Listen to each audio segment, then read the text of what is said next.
They gave me a paralyzed man as a husband. I never expected he would teach me how to stand. The rain hammered against the wooden walls of the little church in Timber Ridge, Tennessee, on that September morning in 1887. Inside, Sarah Coleman stood beside a wheelchair carved from solid oak, her 7.5-month pregnant belly pressing against the worn fabric of her only decent dress. Her hand rested on the shoulder of the man sitting below her, not from affection, but because standing for long periods made her back scream with pain. Jacob McKenna sat motionless in that chair he had built with his own hands. At 35 years old, he was still a mountain of a man.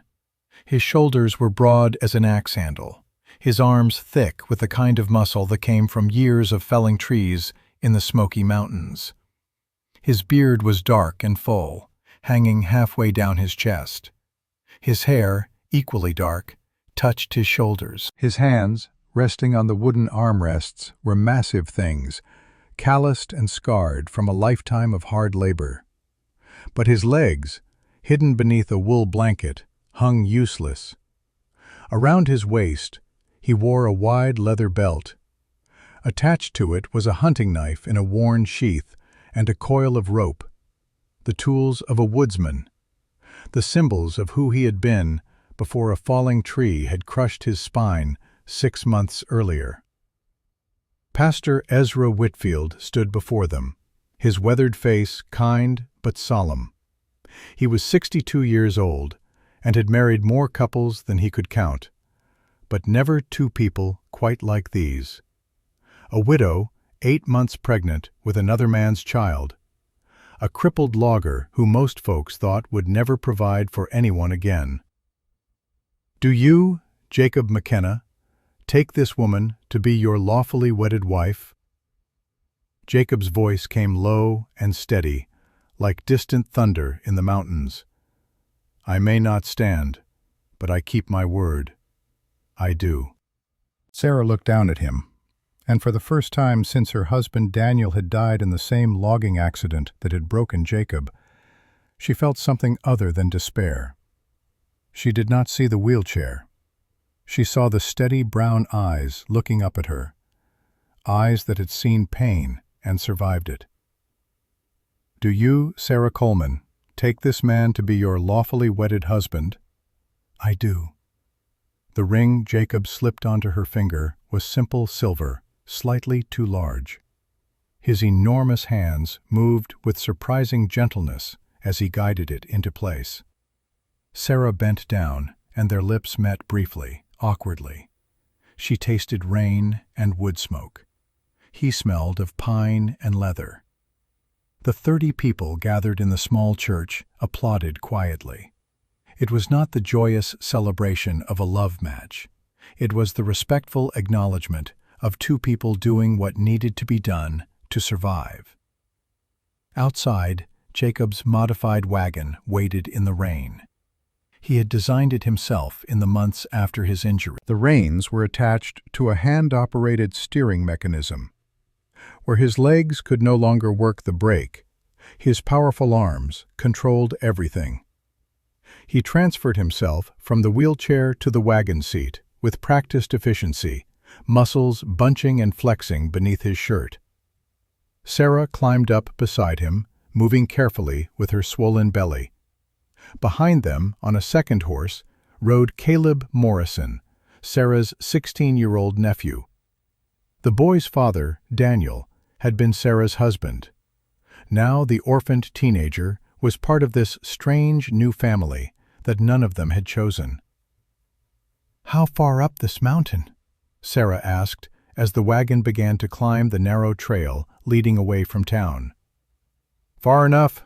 City folks don't bother us," Jacob replied. "I'm not city folk. I'm just folk." The corner of Jacob's mouth twitched. It was not quite a smile, but close. "Good. We need folk." Caleb rode silently behind them, leading a pack horse loaded with Sarah's meager possessions. Everything she owned in the world fit on one animal. The trail climbed steadily for 3 miles. The rain turned the path to mud, but Jacob's hands never wavered on the reins. His arms, strengthened by months of pulling himself around without the use of his legs, guided the horse with absolute confidence. When they finally reached the cabin, Sarah caught her breath. It sat in a clearing carved from the forest, built entirely of oak logs that Jacob had cut and shaped himself. 2 stories tall, with a stone chimney rising from the center. But what caught her attention was the gentle ramp leading to the front door, instead of steps. The doorway was wider than normal. The threshold was level with the porch. He had built this place for a wheelchair. Inside, Sarah's amazement grew. Everything was within reach from a sitting position. The kitchen counters were lower than standard. The shelves were positioned perfectly for someone who could not stand. The fireplace had a stone hearth that extended out, creating a flat surface at exactly the right height. But in the corner, near the fire's warmth, stood something that made Sarah's throat tighten. A cradle. It was carved from black walnut, the wood polished to a deep glow. On the headboard, Jacob had carved images of forest animals: a deer, a bear, an owl. The craftsmanship was extraordinary, each detail precise and lifelike. "You made this," she said softly. Jacob wheeled closer. "Figured the baby would need somewhere to sleep." It was the first indication that he had prepared for her arrival with more than practical necessity. He had prepared with care. That night, Jacob cooked. Sarah watched in amazement as he moved around the kitchen with fluid efficiency, his wheelchair rolling smoothly across the wooden floor. He had designed the space perfectly. Everything he needed was within arm's reach. He built up the fire, hung a pot of venison stew over the flames, and mixed cornbread in a wooden bowl balanced on his lap. "You cook?" Sarah asked. "Living alone teaches you, or starves you." It was the first hint of humor she had heard from him. She felt her shoulders, which had been tight with anxiety for months, begin to relax slightly. They ate in near silence, the only sounds the crackling fire and the rain on the roof. Caleb sat with them, wolfing down the food with the enthusiasm of a growing boy. "Uncle Jacob, can I sleep in the loft?" "That's yours. I already set it up for you." Caleb looked surprised. "You did?" "Been expecting you both for weeks. Pastor Ezra told me you were coming." After dinner, Sarah tried to stand and clear the table. Pain shot through her lower back, and she gasped. Immediately, Jacob was there, his hand on her arm. "You rest. I clean. I'm not a guest. You're my wife. And you're carrying more weight than I'll ever move again." The words hung in the air between them. Sarah realized he had meant it literally, referring to the baby, but it sounded like something deeper, something about burden and responsibility and the weight of living. "I mean the baby," Jacob clarified, his face reddening slightly. "It's heavy work, growing a person." Sarah felt laughter bubble up, surprising herself. Yes, it is." That night, Sarah lay in the bed Jacob had built, in the room he had prepared, listening to the rain and the sound of him moving around in the main room below. She placed her hand on her belly and felt the baby kick. This was not the life she had imagined, but perhaps, she thought, it was the life she needed. In the morning, Sarah woke to find Jacob already up, stoking the fire. She rose carefully and found her way to the small table where he kept his papers and ledgers. What she saw made her blood run cold. The financial records were a disaster. Jacob owed money to nearly a dozen people in town. But the largest debt, circled in red ink, was $350 owed to someone named Silas Hardwick, due in 3 months. "You owe Hardwick $350? She asked when Jacob rolled into the room. He stopped, his face unreadable. Yes. And you owe Widow Ruth $40, and Henderson $25. They needed help, and you needed to be needed. Jacob's eyes met hers, and she saw surprise there. You read me fast. I read numbers faster. She tapped the ledger. This is a catastrophe. $350 in 3 months? What's your income? Had income. Past tense. Can't fell trees from a chair. Sarah sat down heavily. Then how? Jacob wheeled to a cabinet Sarah had not noticed. He opened it and withdrew several carved wooden objects. A bear, standing on its hind legs, every hair detailed. A hawk with wings spread. A woman's face, serene and beautiful. The craftsmanship was breathtaking. I used to sell these, Jacob said quietly. Before. They reminded me of who I was. I couldn't stand to make them anymore. Sarah picked up the bear carving, feeling the smooth wood under her fingers. They don't remind me of who you were. They remind me of who you are. Something shifted in Jacob's face, a wall coming down, just slightly. I'll manage the money, Sarah said. You decide who we help, but we do it smart. We don't go under trying to save everyone else. Jacob extended his large hand. Deal. They shook on it, and Sarah felt the roughness of his palm, the strength in his grip. This was partnership, not romance, not yet, perhaps not ever, but partnership, and that was something solid to build on. 2 days later, their fragile peace was shattered. The sound of horses outside brought them both to attention. Through the window, Sarah saw 5 men approaching. Leading them was a heavy-set man in expensive clothes, his face flushed and cruel. Silas Hardwick. Jacob wheeled to the door, but Sarah beat him there. She stepped out onto the porch, placing herself between the mounted men and her husband. "Heard you got married, Bear," Hardwick said, using Jacob's old nickname from his logging days. "Smart move, before I take this land." "You'll get your money," Jacob said from behind Sarah. Hardwick's eyes moved to Sarah, traveling up and down her pregnant body with insulting slowness. "Pretty thing. Hope she's good with numbers. You'll need miracles." "We have 3 months," Sarah said, her voice steady despite her racing heart. Hardwick pulled a paper from his coat. "Actually, my contract says I can call the debt early if circumstances change materially." "You got married. Circumstances changed." He tossed the contract toward the porch. It landed in the mud. 3 months, Hardwick repeated. "Then everything you built becomes mine. All this old growth timber, worth a fortune."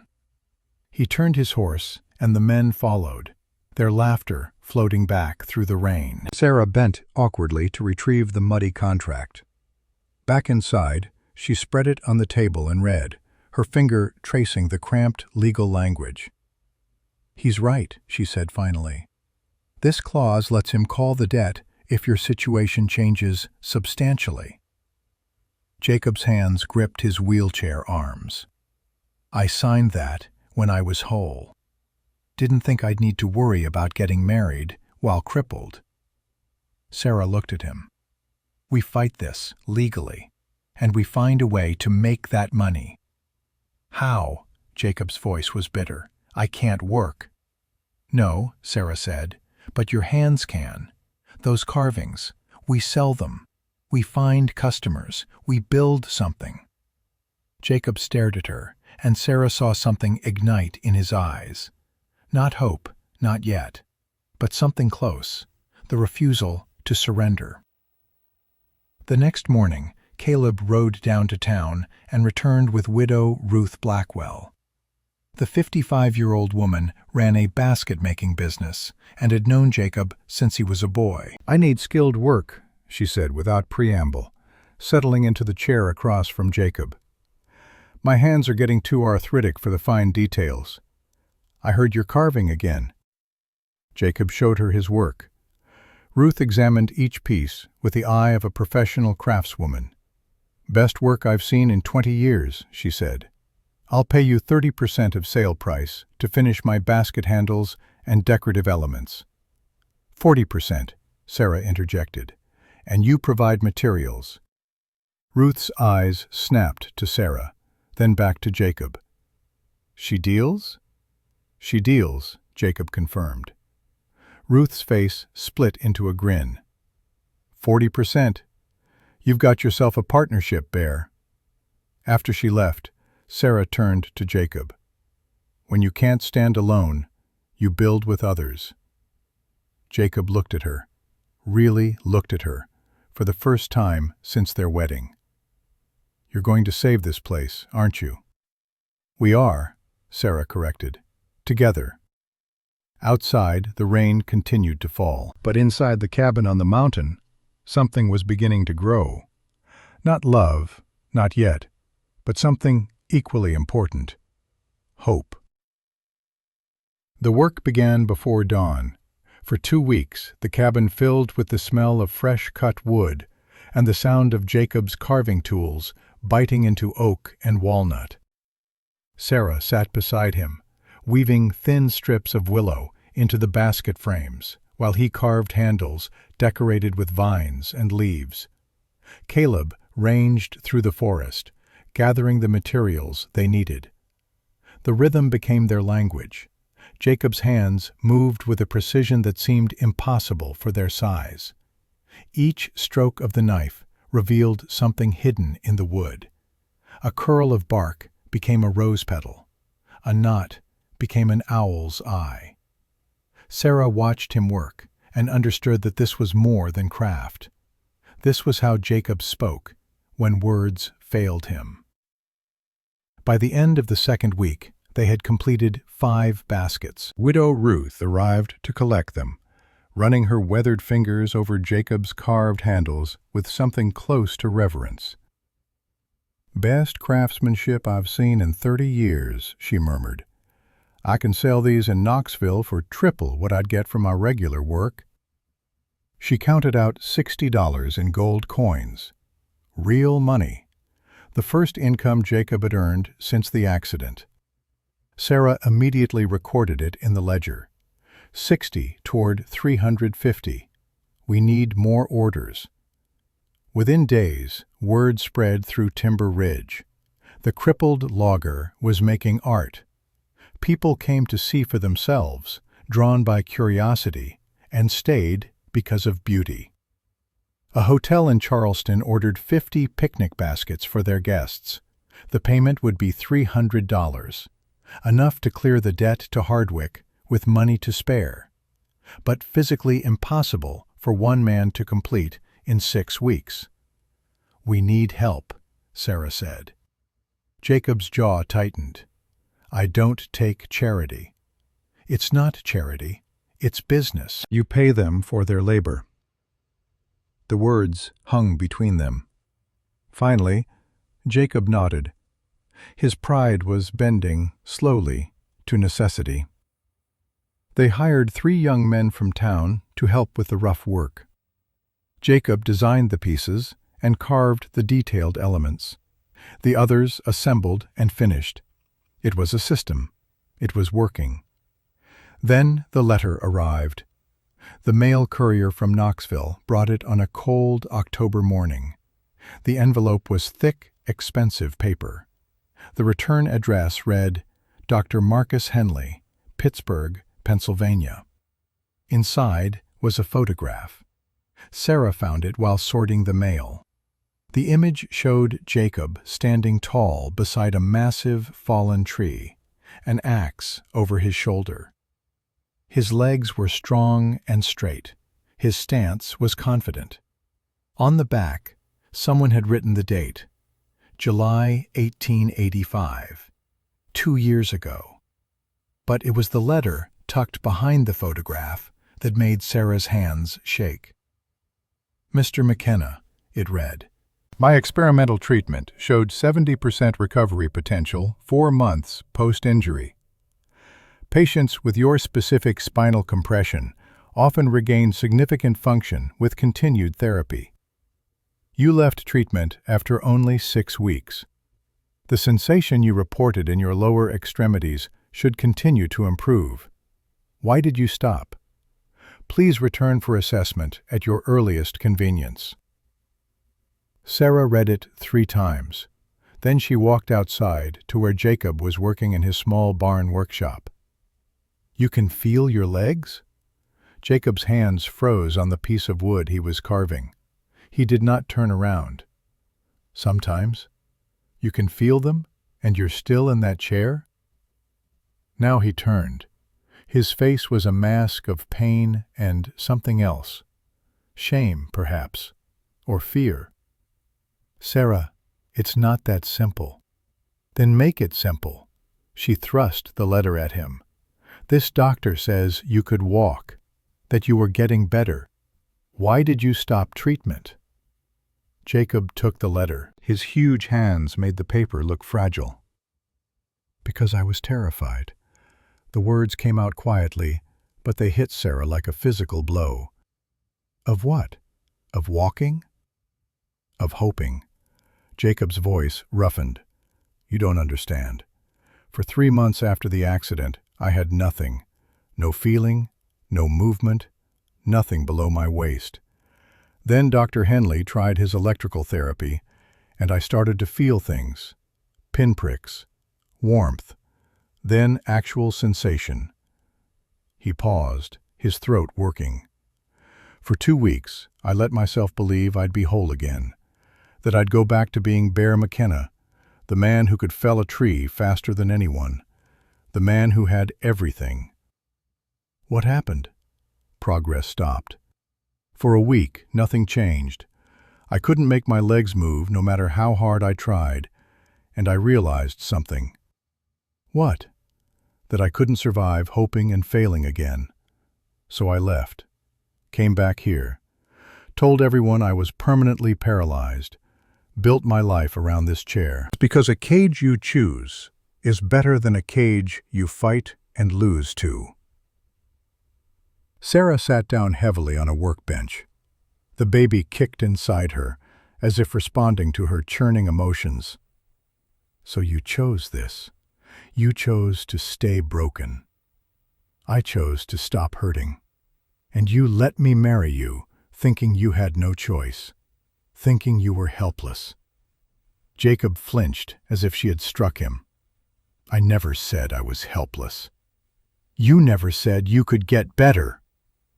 The shout echoed in the small barn. Outside, she heard Caleb's footsteps pause, then quietly move away, giving them privacy. Sarah pressed her hands to her face.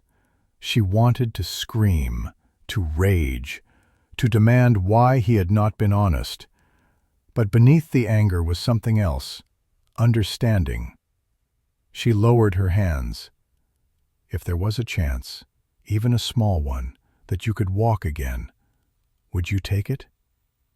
Jacob looked at his legs, still covered by the ever-present blanket. I don't know if I can. Not can you. Would you? For yourself. For this child. Sarah placed her hand on her belly. Would you try? The silence stretched between them. Finally, Jacob spoke. I'm scared. Good, Sarah said. Do it anyway. Try. Right now. Sarah. No. Right now. If you can feel your legs, prove it. Show me. Jacob stared at her. Then, slowly, he reached down and pulled the blanket aside. His legs were thinner than they had been, muscles wasted from months of disuse. But they were there, whole, at least in appearance. Jacob gripped the arms of his wheelchair and transferred himself to the floor. Sarah watched, barely breathing, as he positioned himself on his back. I haven't tried this in months, he said. "Try now." Jacob closed his eyes, his face contorted with concentration. For long seconds, nothing happened. Then his right foot twitched. It was barely visible, just a small flexing of the ankle, but it was movement. "Again," Sarah whispered. Jacob's breath came in gasps. Sweat beaded on his forehead despite the October chill. His right knee bent just slightly, maybe an inch. Sarah dropped to her knees beside him. "Can you feel that?" "Everything?" Jacob's voice broke. "I can feel everything." His left leg trembled. The muscles were trying to respond but failing. Jacob pushed harder, veins standing out on his neck with the effort. His right leg, stronger, bent more. 6 inches this time. His foot pressed against the floor. Then both legs moved together. Not much. Not enough to stand.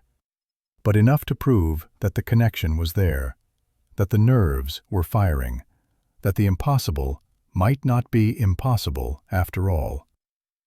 Jacob collapsed back, sobbing. Great, wrenching sounds torn from somewhere deep in his chest.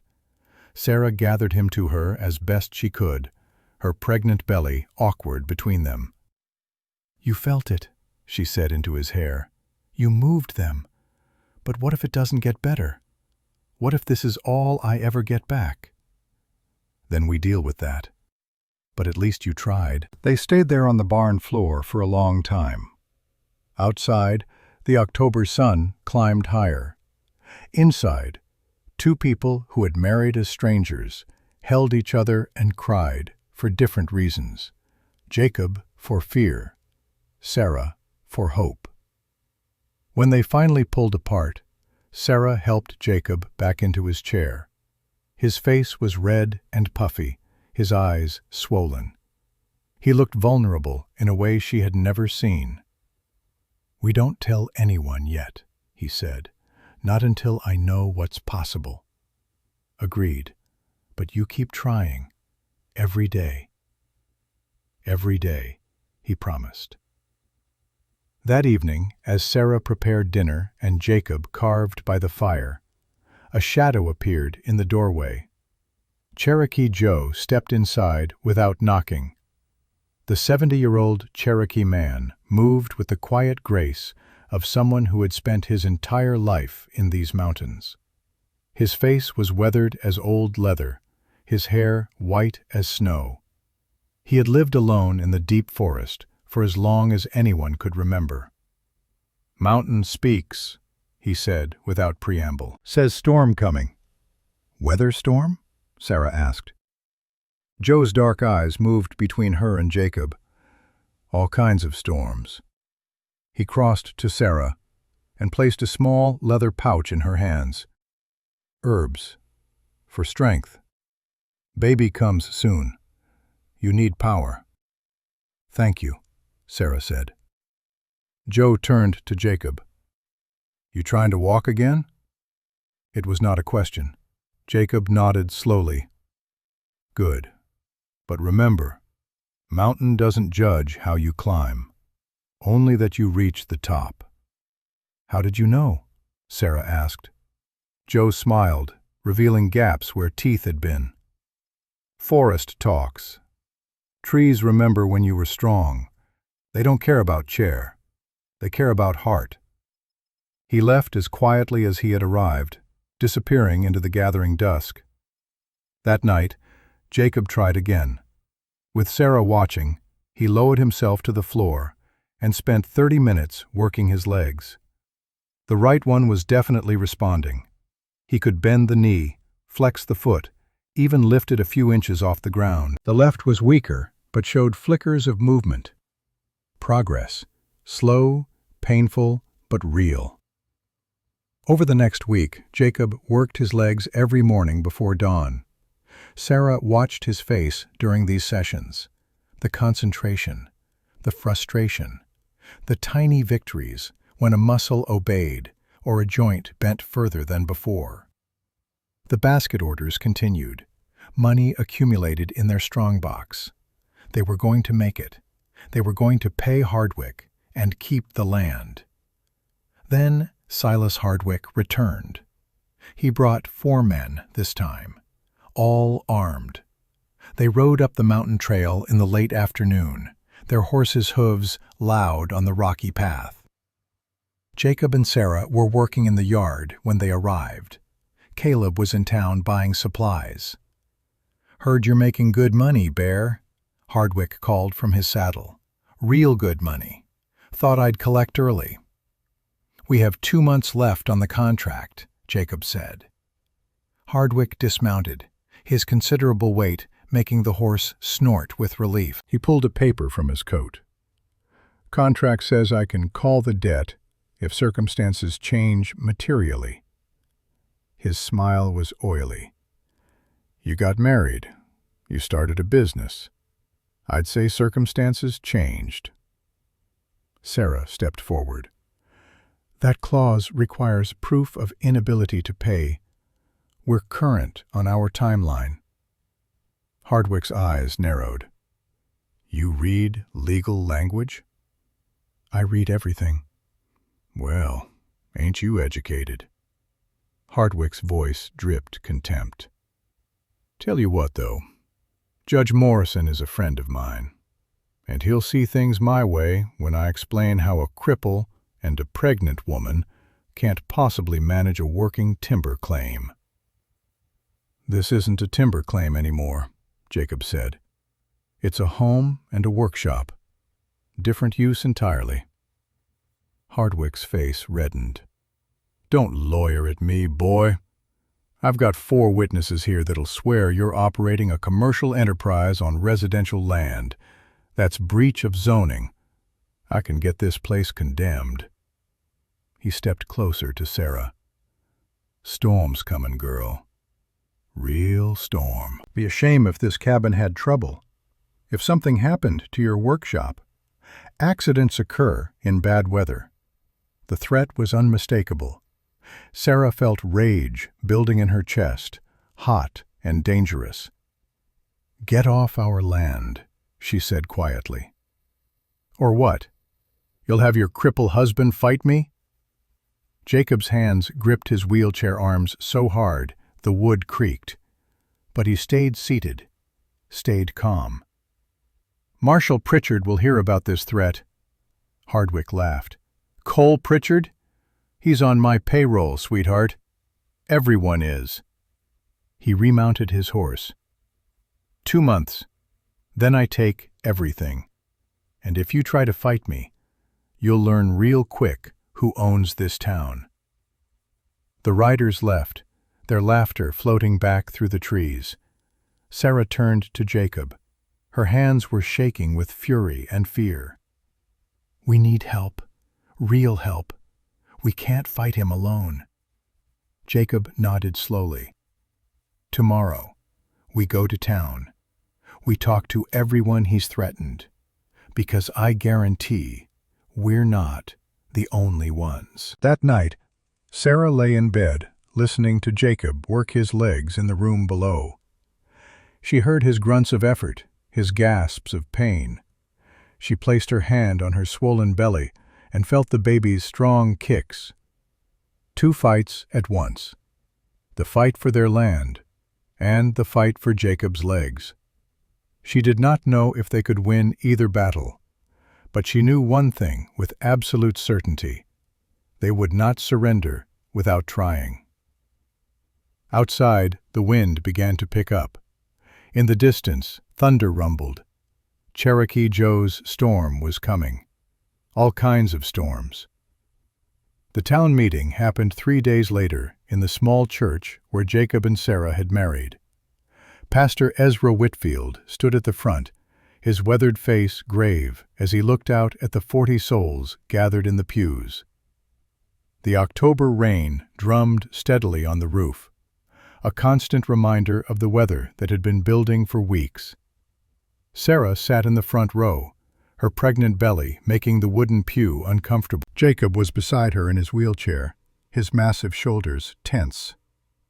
Around them sat the people of Timber Ridge, farmers and shopkeepers, widows and young families, all of them weathered by hard mountain living, all of them waiting. Marshal Cole Pritchard stood near the door, his hand resting on his gun belt. He was 45 years old, with steel-gray hair and eyes that missed nothing. He had been law in these mountains for 20 years.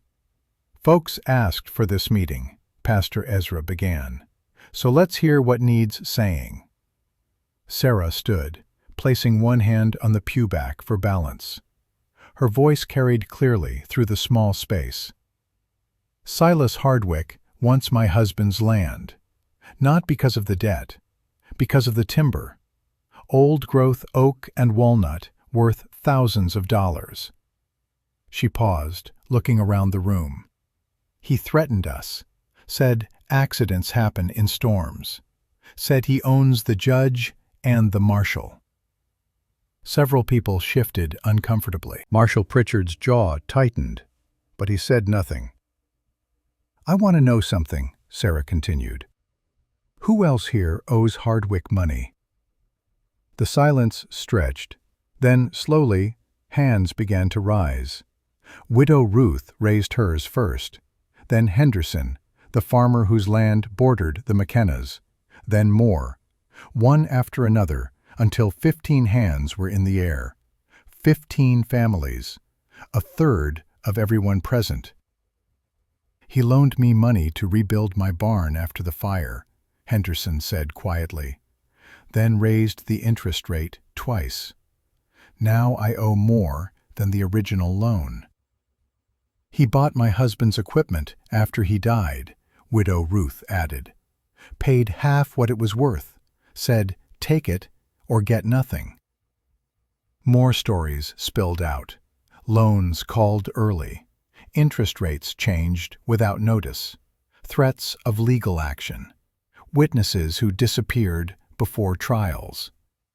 The picture that emerged was clear. Silas Hardwick had been systematically taking over Timber Ridge for years, one family at a time, one debt at a time. Marshal Pritchard finally spoke. "I've suspected for years. But Hardwick's clever, never leaves evidence. His men do the dirty work and keep their mouths shut." "So what do we do?" Henderson asked. "We can't fight him in court.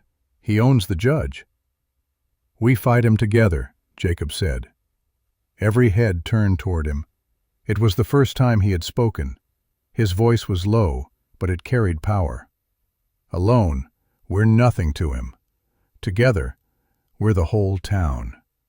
We document everything, every threat, every illegal contract clause, every witness to his men's actions. We build a case so solid, even a corrupt judge can't ignore it." "And if that doesn't work," someone called from the back, "then we make sure everyone knows what he's doing. We send word to Knoxville, to the territorial governor. We make enough noise that people with real power have to pay attention." Widow Ruth stood. "I'll testify about his threats. Written statement, signed and witnessed." "Me too," Henderson said. "And me." One by one, voices joined. The fear in the room was transforming into something else, something harder, determination. Pastor Ezra raised his hands. "Alone, we're branches. Together, we're the forest." And Hardwick's about to learn that this forest doesn't break easy.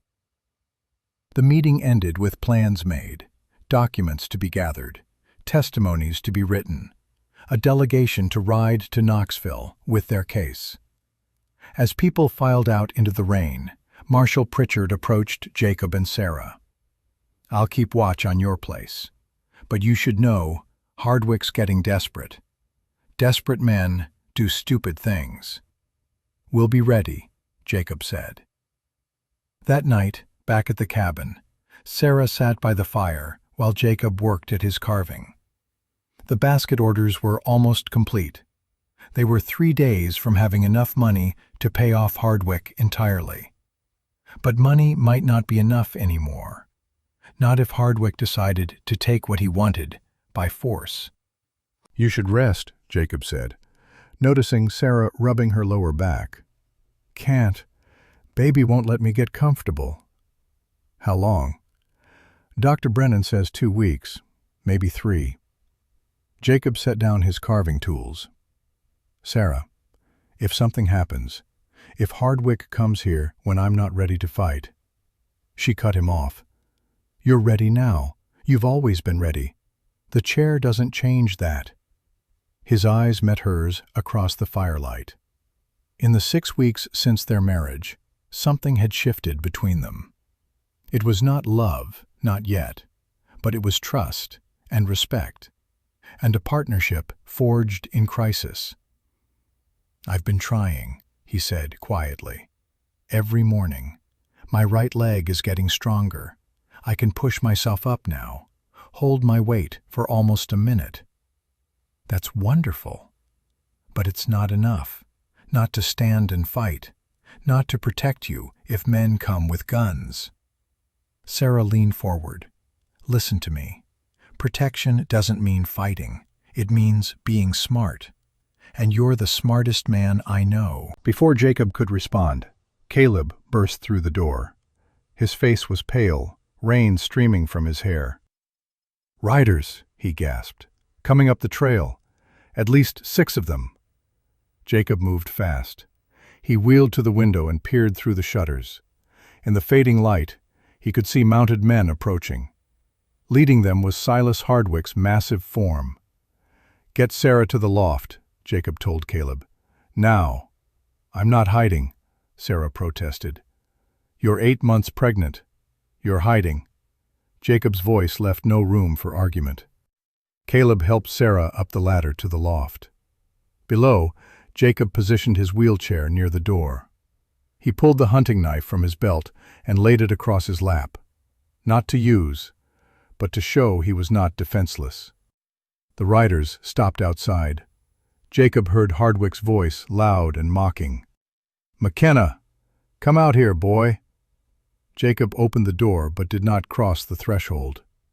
The rain had intensified, turning the yard to mud. "This is private property, Hardwick. State your business, or leave." Hardwick dismounted with surprising speed for a man his size. "My business is repossession. You're in breach of contract. I'm claiming this land effective immediately. We're current on all payments. Your contract specified residential use only. You're running a commercial workshop. That's breach of terms." Jacob's hands tightened on his wheels. "That clause requires proof of commercial income exceeding residential use by 50%. We're not there." "Don't lawyer at me, cripple." Hardwick pulled a paper from his coat. "I got an order here from Judge Morrison. Effective tomorrow morning, this property transfers to me, pending adjudication of contract disputes." "Let me see that." Jacob reached for the paper, but Hardwick pulled it back. "You'll see it when the sheriff serves you proper.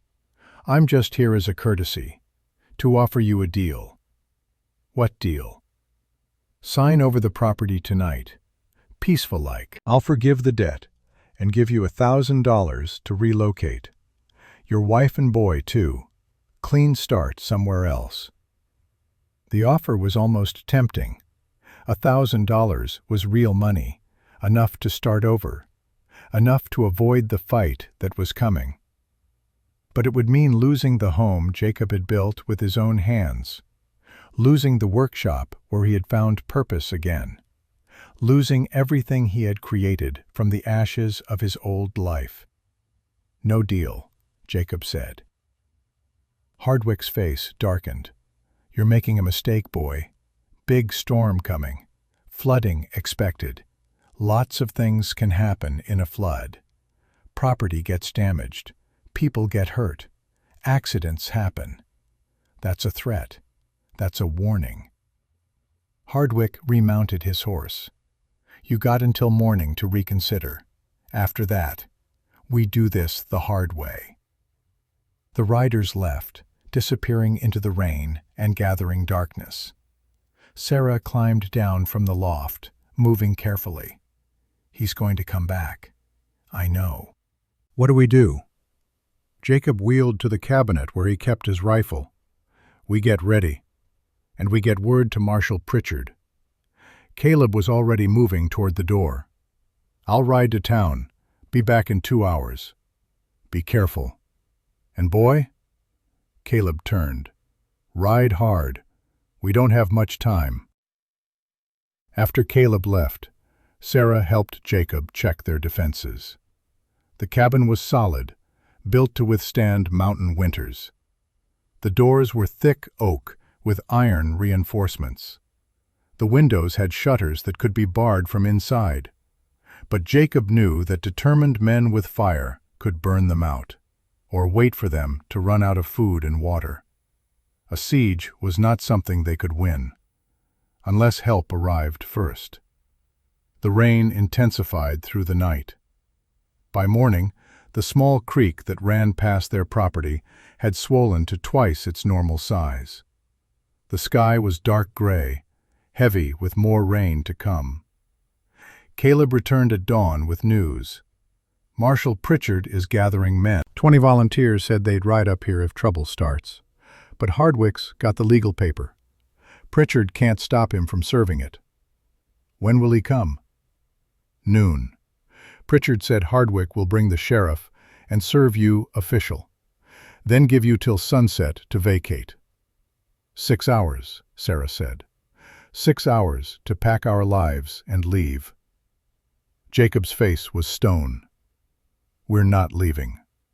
What choice do we have? Before he could answer, there was a knock at the door. Sarah opened it to find Dr. Thomas Brennan standing in the rain. The 58-year-old physician looked exhausted. Doc, what brings you up here in this weather? Brennan stepped inside, water pooling around his boots. Got something you need to hear, about Hardwick's legal paper. He pulled a damp envelope from his coat. My cousin works at the courthouse in Knoxville. I asked him to check Hardwick's claim about Judge Morrison's order. And? There is no order. Judge Morrison has been dead for 3 weeks. Heart failure. Hardwick's paper is a forgery. The words hung in the air like a thunderclap. You're certain? Jacob asked. Positive. My cousin sent this copy of the death certificate. Morrison died October 15th. Hardwick's order is dated 3 days ago. That's fraud, Sarah breathed. Criminal fraud. More than that, Brennan said. Impersonating a dead judge to seize property? That's a territorial offense. Federal marshals would have jurisdiction. Jacob looked at Sarah. We need to get this to Marshal Pritchard before Hardwick arrives. Too late, Caleb said from the window. He's already here.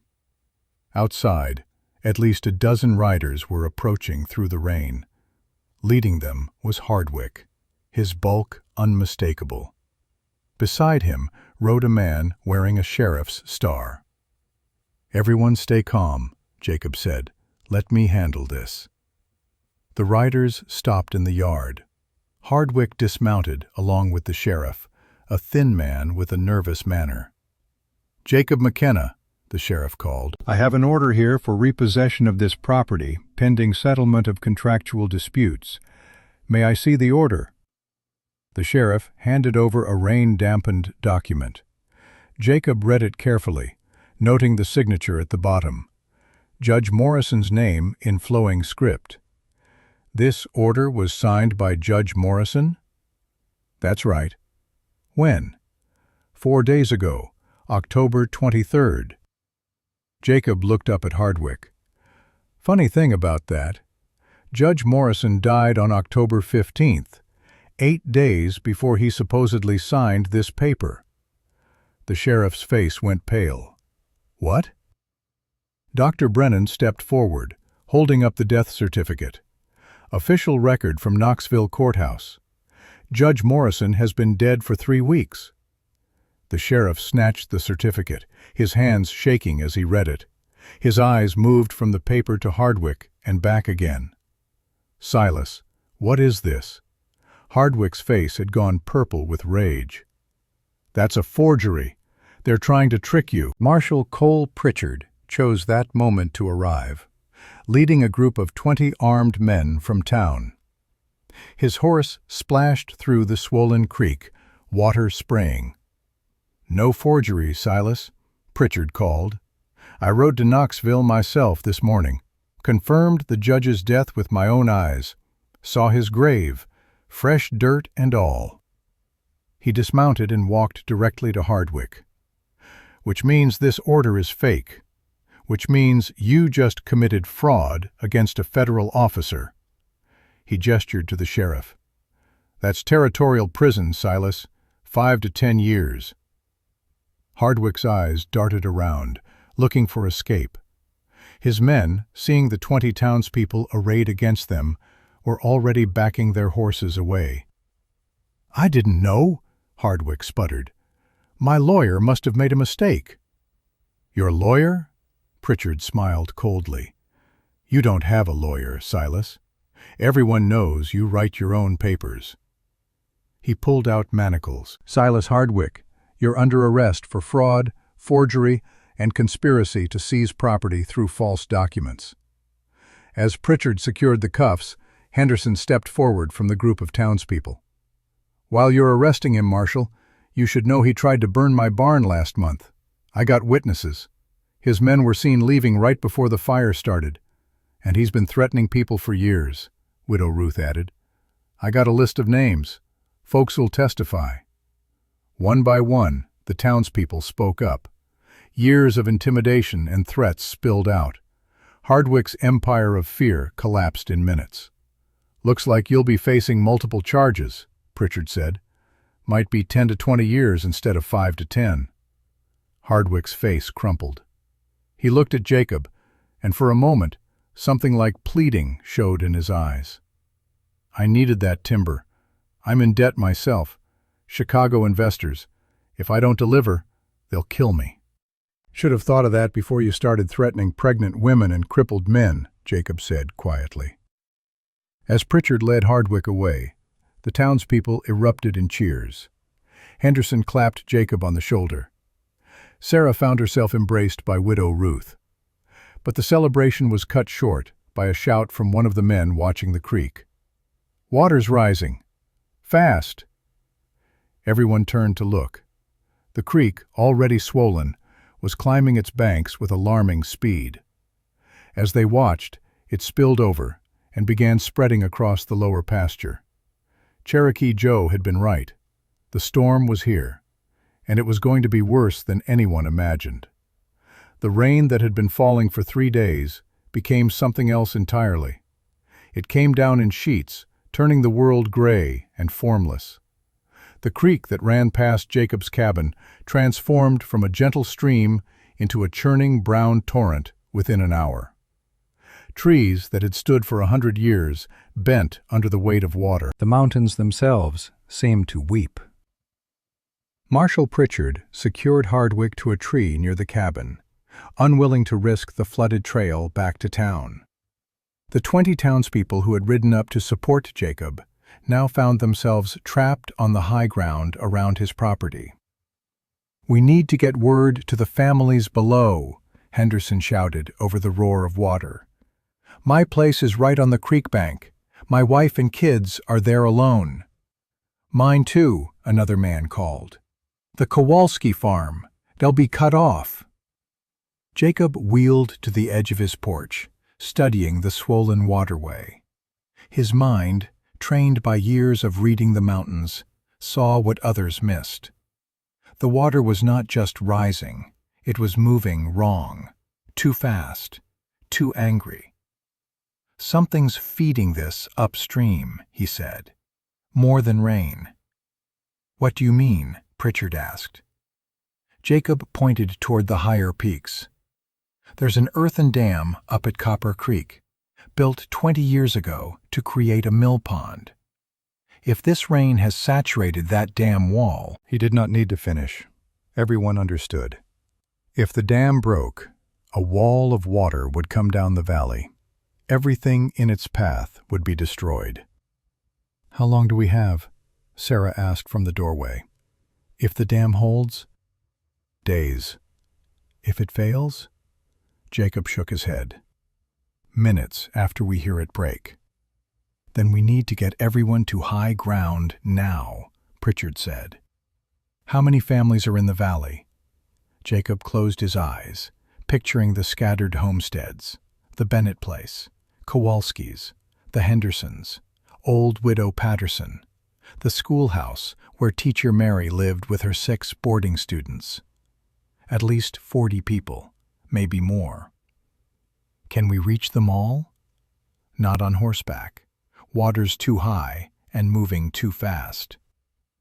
Jacob's mind was already working the problem the way he had worked logging challenges for years, breaking impossible tasks into possible pieces. We need rope lines, tree to tree, like a horizontal ladder. People can pull themselves across the current using the ropes. "Who's going to string those lines?" Henderson asked. "In this weather?" Jacob looked at his hands, the same hands that had pulled timber from mountainsides, the same hands that carved beauty from wood, the same hands that had learned to move his body without legs. "I am." The silence that followed was louder than the storm. "Jacob, you can't," Sarah said quietly. "I can." His voice was iron. "I've got the strength in my arms to pull myself along rope lines. And I know every tree and rock formation in this valley. I can navigate it blind." "But you can't walk. If something goes wrong." "Then I improvise, like I've done every day for 6 months." He wheeled back into the cabin.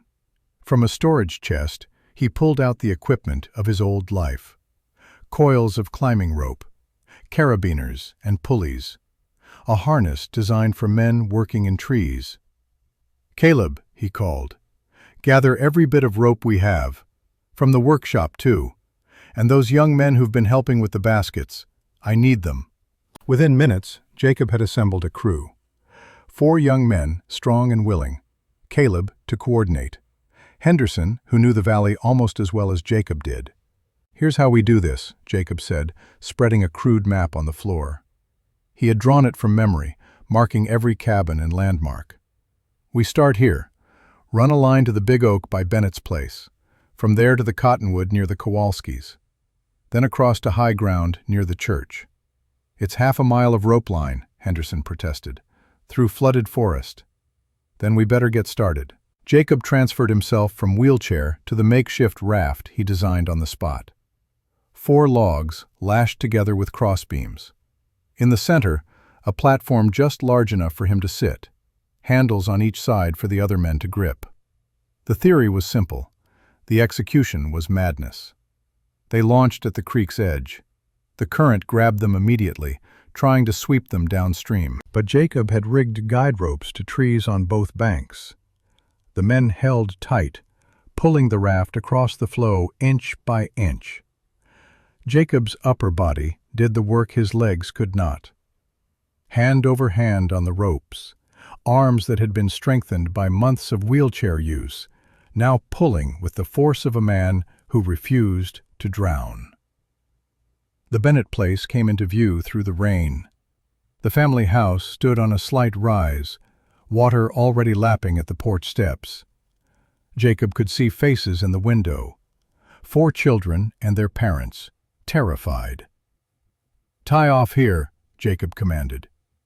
The men secured the raft to a massive oak tree. Jacob pulled himself up using the branches, moving like a massive bear. Without legs to help, every movement required 3 times the effort. But he had been climbing trees since he was 5 years old. His body remembered. He reached a thick branch 15 feet up and secured the rope. Then, hand over hand, he pulled himself back down. The Bennett family emerged onto their porch. Water was now touching the bottom step. "We're here to get you out," Jacob called. "Children first." It took 30 minutes to ferry the Bennett family across the flooded zone. The smallest child, barely 4 years old, cried the entire way. But Jacob held him secure, whispering calm words the boy probably could not hear over the storm. One family safe, at least 9 more to go. They worked through the morning and into the afternoon. The Kowalski family, Widow Patterson, who insisted on bringing her dead husband's Bible, Teacher Mary and her 6 students, the youngest only 7. Each rescue took precious time. Each crossing of the flood was a battle against current and cold and fatigue. Jacob never stopped, even when his hands bled from rope burns, even when his arms shook with exhaustion, even when Sarah begged him through tears to rest. "There are still people out there," he said simply. "We go until they're safe." By mid-afternoon they had saved 32 people. Everyone was accounted for except one family, the Drummonds, a husband, wife, and infant, living in the valley's lowest point. The last report had them trapped on their roof, water rising fast. "I'm going," Jacob said, already moving back to the raft. Sarah grabbed his arm. "Jacob, you've been out there for 6 hours. You're exhausted. Let someone else go." There is no one else who knows how to reach their place. The approach is all deadfall and rapids. I've logged that section. I know where the rocks are. "Then I'm coming with you." Jacob stared at her. "You're 8 months pregnant. And I can paddle, and I can hold the rope. And those people have a baby. They're more scared than we are. They need to see another woman's face, someone who understands." The logic was unassailable. Jacob nodded slowly. "Caleb will paddle stern. You stay in the middle. Hold the guide rope and keep us on line." The journey to the Drummond place was the worst yet. The water had risen another foot, and the current was vicious. Twice the raft nearly capsized. Once a submerged log struck them hard enough to crack one of the support beams. But Jacob's knowledge of the terrain saved them. Left here to avoid the rock shelf, right to catch the eddy behind the fallen cottonwood, straight through the rapids where the current was actually most stable. They reached the Drummond house to find the family on the roof, as reported. But the water was higher than expected. Another 2 feet and they would be swept away. The rescue was delicate work, getting a terrified woman and a screaming infant down from a slippery roof into a floating raft, while the current tried to tear everything apart. Sarah was the key. She climbed halfway up the roof's slope, her pregnant belly making balance precarious. But her voice was steady and calm. "I've got you. Hand me the baby. I won't let go, I promise." The trust in that moment was absolute. The Drummond woman handed her infant to a stranger in the middle of a flood. And Sarah, 8 months pregnant and barely able to keep her own balance, held that child as if it were her own. They made it back to the main rope line just as the light began to fail. 40 people now safe on the high ground around Jacob's cabin. Every family in the valley accounted for. "That's everyone," Henderson said, his voice hoarse with exhaustion and relief. Jacob nodded, too tired to speak. His arms hung limp at his sides. His hands were torn and bleeding. But everyone was safe. That was when they heard it, a sound like distant thunder, but wrong, too low, too continuous, growing louder. Cherokee Joe appeared at the edge of the clearing, as if summoned by the noise itself. The old Cherokee's face was grave. "Dam broke," he said simply. "Wall of water comin', 20 feet high, maybe 15 minutes. 15 minutes to get 40 people higher, to a place that could survive what was coming." Jacob looked around. His cabin was the highest point on his property, built on bedrock. But it was not high enough, not for a 20-foot wall of water. Then his eyes found it. Through the rain and failing light, he saw the old fire tower. It stood a quarter-mile away, built by the Forest Service in 1875. 35 feet of timber frame topped by a small platform. Jacob had used it for years during logging operations. It was solid, and it was high enough. "The tower," he said. "Everyone to the fire tower, now!" The evacuation was chaos and coordination in equal measure. The strong helping the weak, the young carrying the old. 40 people moving through darkening forest toward a structure that might or might not save them. Jacob reached the base of the tower last. He had stayed behind to make sure everyone else made it. Now he looked up at the ladder. 35 rungs, 35 feet. Impossible for a man who could barely feel his legs. Caleb appeared beside him. "I'll get everyone up. You coordinate from here." "No," Jacob's voice was absolute. "I need to be up top. It's the only place with a clear view of the whole valley. When that water hits, I need to see who needs help." "Uncle Jacob, you can't climb that." "Watch me." The crowd that had gathered at the tower's base fell silent as Jacob transferred from his wheelchair to the bottom rung of the ladder. He looked up at the distance he had to cover and thought about everything that had brought him to this moment. The tree that had fallen on him. The choice to stop fighting. The marriage to Sarah that had taught him to fight again. The town that now depended on him. Some things matter more than fear. He pulled himself up to the first rung, then the second. His arms did all the work. His legs hung useless at first. Dead weight that made every pull twice as hard. Third rung, fourth.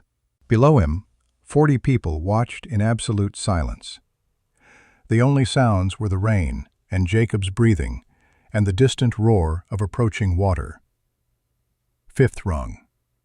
Sixth. His right leg twitched, just a small flexing of the muscle. But it pushed, just a fraction, just enough to take some of the weight off his arms. Seventh rung. Eighth. Ninth. He was 10 feet off the ground now, high enough that a fall would hurt, maybe cripple him further, but not high enough to matter. His arms screamed. Muscles that had pulled him through 6 months of wheelchair existence now asked to do the impossible. 10th rung. 11th. 12th. Halfway. 18 more to go. Sweat poured down his face despite the cold rain. His breath came in gasps. His right leg was definitely helping now, pushing with maybe a third of its old strength. His left leg still hung limp. 13, 14, 15. The climb became a rhythm now. Pull, push, breathe. His right leg was firing more consistently, taking some weight. Below, he could hear people praying. Pastor Ezra's voice leading them. "Lord, lift him up. Give him strength." 16, 17. His right hand slipped. For one heart-stopping moment, he hung by his left arm alone. 40 people gasped as one, but Jacob's grip held. He found the rung again and kept climbing. 18, 19, 20. 20 feet up. Only 15 more. The platform was close enough to see details now. The weathered boards, the railing around the edge. His entire body screamed for rest, but there was no rest. Only up. 21, 23, 25. Both legs were responding now. Not much, not enough to walk, but enough to push, enough to help bear his weight for moments at a time. 10 feet to go. Jacob's vision narrowed to just the next rung, then the next, then the next. 26, 27, 28. His left leg cramped. Pain shot through the wasted muscle like lightning. Jacob bit down on a scream and kept climbing. 29th, 30th, 5 feet, 5 more impossible feet. 31st, 32nd. He could reach out and touch the platform now, but 3 rungs remained. 33rd. His arms gave out. Not metaphorically, actually failed. The muscles simply stopped responding. Jacob hung there, 3 feet from safety, and felt his grip beginning to slip. Then Sarah's voice cut through everything. "Jacob McKenna, you climb those last 2 rungs. Our child needs to meet her father standing." Something in her words bypassed exhaustion and pain and impossibility. Jacob's hands found strength they did not have. His right leg pushed with force it should not possess. 34th rung, 1 more. 35th. Jacob pulled himself onto the platform and collapsed. His chest heaved. His arms would not move. But he was up. From below, 40 voices erupted in cheers and sobs. Jacob lay on his back, staring at the gray sky, and felt tears mix with rain on his face. Then he heard the roar intensify. The dam water was close. Jacob forced himself to sit up, to grip the platform railing, to look out over the valley he had sworn to protect. What he saw took his breath away. A wall of brown water 20 feet high was sweeping down the valley. Trees snapped like kindling before it. Buildings dissolved like paper. Everything in its path simply ceased to exist. Jacob watched it come and called down coordinates to the people gathered below. "Henderson cabin directly in the path. Is everyone accounted for?" "All here," Henderson called back. "Kowalski barn in the flood zone. Livestock?" "Got them out this morning," Kowalski confirmed. One by one, Jacob verified that every person, every family, every soul was safe on high ground or in the tower itself. The water hit like the wrath of God. It roared past the tower's base with enough force to shake the entire structure. Debris crashed against the support posts. Whole trees tumbled past. The remains of someone's home swept by in pieces. But the tower held, and the people held. And when the water finally receded hours later, leaving behind a landscape of mud and destruction, every single person was alive. Jacob descended the ladder in darkness. His legs were useless again. Whatever strength they had found was exhausted, but it did not matter. At the bottom, Sarah waited. Her face was streaked with tears. Her hand rested on her belly. "You did it," she whispered. "You saved them all."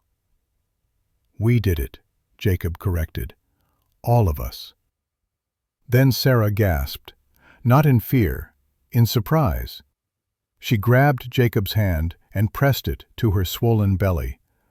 "The baby. Jacob, the baby's coming." "Of course it is," Jacob said. And despite everything, he smiled. "Of course our child decides to be born right now." Dr. Brennan pushed through the crowd. "How far apart are the contractions?" Sarah breathed through another wave of pain. 5 minutes, maybe less." Around them, the people of Timber Ridge formed a circle, creating privacy and shelter with their own bodies, protecting the woman who had risked her life to help them, honoring the man who had climbed impossible heights to save them. And at the base of a fire tower, in the middle of a disaster, as the rain finally began to ease, Sarah McKenna prepared to bring new life into a world that had just been reborn by water. The makeshift birthing room was the platform at the top of the fire tower. Getting Sarah up there required ingenuity. The men rigged a sling from blankets and ropes, creating a seat that could be pulled from above, while men below steadied the lines. Widow Ruth and 2 other women climbed alongside, guiding and reassuring. Dr. Brennan went up first to prepare. It took 20 careful minutes, but they lifted Sarah to the platform safely. Below, Jacob watched every foot of her ascent, his hands gripping his wheelchair arms until his knuckles went white. Below, the men kept watch on the receding floodwaters and maintained the fires that provided the only light in the darkness. Jacob sat at the tower's base, his exhausted body unable to make the climb again. His arms, which had pulled him up 35 rungs just hours before, now hung useless at his sides. But his mind was sharp, listening to every sound from above. Sarah's labor progressed fast. Too fast, according to Dr. Brennan's shouted updates. The stress of the day, the physical exertion, the terror of the flood, all of it had triggered the baby's arrival ahead of schedule. Through the wooden planks of the tower platform, Jacob could hear Sarah's breathing, controlled at first, then ragged, then punctuated by cries she could not contain. He had climbed mountains and felled the tallest trees in Tennessee. He had survived an accident that should have killed him, and learned to live in a body that no longer obeyed. But sitting helpless while his wife suffered 35 feet above him was the hardest thing he had ever endured. "How is she?" he called up for the 10th time. "Strong," Dr. Brennan shouted back. "The baby's coming, not long now." Around Jacob, the 40 people they had saved that day sat in huddled groups, families holding each other, children sleeping despite the cold and wet. Old Widow Patterson prayed quietly, her dead husband's Bible open on her lap. Marshal Pritchard approached, a steaming cup in his hands. "Coffee, donated by someone's emergency supplies. Drink this. You look like death." "Feel worse than I look." Pritchard settled beside him. "What you did today, climbing that tower, coordinating the rescues. I've been lawman for 20 years, and I never saw anything braver." Jacob shook his head. It wasn't bravery. It was necessity. Those people needed help. "Same thing in my experience." Pritchard sipped his own coffee. "You know what's interesting? 6 months ago, you were the strongest man in these mountains, could outwork anyone. Then you got hurt, and everyone figured you were done." Jacob's jaw tightened, but he said nothing. "But you're stronger now than you ever were. Not in body, in here." Pritchard tapped his chest.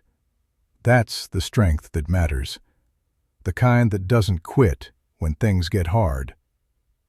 Before Jacob could respond, a new sound came from above. A baby's cry, thin and angry and absolutely beautiful. "It's a girl!" Widow Ruth shouted down. "Healthy lungs and all her fingers and toes." Jacob's eyes closed. Relief and joy and exhaustion washed over him in equal measure. A girl. A daughter. Not his blood, but his in every way that mattered. "Can I come up?" he called. "Few minutes," Dr. Brennan replied. "Let us get mother and baby settled." Those few minutes felt like hours. Finally, Widow Ruth's face appeared at the tower's edge. "Come on up, Jacob McKenna. Your wife wants you." The second climb was harder than the first. Jacob's arms had nothing left to give. But he had climbed this tower once today when it was impossible. He could climb it again. This time, hands helped him. Young men from the town climbed alongside, supporting his weight when his grip faltered, pushing from below when his strength gave out. It took 15 minutes to cover 35 feet, but he made it. At the top, Sarah lay wrapped in blankets on the wooden platform. Her face was pale and drawn with exhaustion. Her hair was plastered to her forehead with sweat, but her eyes were bright as she held a tiny bundle against her chest. "Jacob," she whispered, "meet your daughter." Jacob pulled himself closer, his useless legs dragging behind him. When he reached Sarah's side, she carefully placed the baby in his massive, scarred hands. The child was impossibly small. Her face was red and wrinkled. Her eyes were closed. One tiny fist waved in the air, as if protesting the indignity of being born during a disaster. "She's perfect," Jacob said, his voice breaking. "We're calling her Hope." Sarah's hand found his. Hope Elizabeth McKenna, because she was born when everything seemed lost, and reminded us why we keep fighting. Jacob looked from the baby to Sarah and back again. His family, built from tragedy and necessity and choices neither of them would have made if life had been kinder, but family nonetheless. "Hope Elizabeth McKenna," he repeated. He touched the baby's tiny hand, and her fingers closed around one of his calloused digits. The trust in that grip broke something open in his chest. A man who could not walk would still teach this child to stand. A man who had lost everything would give this child a foundation. The night passed slowly. Dr. Brennan checked on Sarah and the baby regularly. Both were healthy, despite the circumstances. As dawn approached, the rain finally stopped. The floodwaters continued to recede, revealing the devastation below. Jacob made the descent at first light, assisted again by willing hands. At the bottom, he transferred back to his wheelchair and rolled to the edge of the clearing. What he saw stole his breath. The valley was gone. Not damaged, gone. Every building below the high ground line had been swept away. Trees were uprooted. Entire sections of forest had vanished. The landscape had been scoured clean by water and left barren as a desert. But his cabin stood. Perched on its foundation of solid bedrock, built high by a man who understood mountains, the cabin had survived. Water had reached the porch, but not entered the house. The workshop was intact. Even the wood pile Jacob had stacked so carefully remained mostly in place. He had built something that lasted, something that protected, and in the process, he had become something more than the man he used to be. Henderson approached, his face grim. "My place is gone." Saw pieces of it float by during the night. Everything we owned. 20 years of work, just gone. "I'm sorry," Jacob said. "Don't be." Henderson gripped Jacob's shoulder. "My family is alive because of you. We can rebuild a house. Can't rebuild my children." One by one, people came to assess the damage. Every home in the valley was destroyed. Months or years of work erased in a single night. But not one person had died. Not one child was lost. Not one family was incomplete. And slowly, through grief and exhaustion, something else emerged. Determination. The people of Timber Ridge were mountain folk. They knew how to endure. They knew how to rebuild. And they knew they would do it together. By mid-morning, Marshal Pritchard made a decision. "We're going to Jacob's cabin. It's the only structure left standing. We'll shelter there until we can get word to Knoxville for supplies." The migration up the mountain trail took most of the day. 40 people, exhausted and traumatized, helping each other climb. The young carrying the old, the strong supporting the weak. A community bound by shared survival. Jacob's cabin, designed for a man in a wheelchair and his small family, suddenly housed dozens. People slept on the floor, in the loft, even in the workshop. Sarah and the baby were given the bedroom. Everyone else made do. Food was pooled. The Bennetts had managed to save some smoked meat. The Kowalskis had flour in waterproof tins. Widow Ruth contributed preserves she had stored in high ground. Combined with game that the young men hunted and water from Jacob's well, they had enough to survive. 3 days after the flood, as the community began to establish routines and make plans, a rider arrived from town. Most of Timber Ridge had survived. The town proper was on high ground and had been spared the worst. But Silas Hardwick's lumber mill, built in the lowest part of the valley for easy water access, had been completely destroyed. Every piece of equipment, every pile of cut timber, everything. Hardwick had been ruined by the same flood he had inadvertently predicted. The rider brought something else, an official letter bearing the seal of the territorial governor. Jacob opened it with shaking hands and read aloud. To Jacob McKenna, reports have reached Knoxville of your actions during the flood of October 1887. Your coordination of rescue efforts and your personal heroism in saving 43 citizens have been noted. Effective immediately, you are appointed Regional Emergency Coordinator for the Smoky Mountain District. Annual salary of $400 plus expenses. Your first duty is to implement an early warning system for flood prevention across the entire mountain region. $400. More money than Jacob had made in his best year as a logger. And a position of real authority, real responsibility. They want you to be official, Henderson said with a grin. Make it so you can't say no next time there's trouble. Jacob looked at Sarah, who had emerged from the bedroom with Hope sleeping in her arms. She smiled and nodded. Tell them I accept, Jacob said. That night, after everyone else was asleep and the cabin was full of the sounds of 40 people breathing, Sarah found Jacob sitting on the porch. Hope was cradled in his arms, tiny and perfect against his massive chest. "What are you thinking about?" she asked, settling beside him carefully. "Everything. Nothing." Jacob's voice was soft so as not to wake the baby. 6 months ago, I was the strongest man in these mountains. Then, I was the weakest. Now I don't know what I am. You're the man who climbed a tower to save his town. The man who built a home that survived when everything else fell.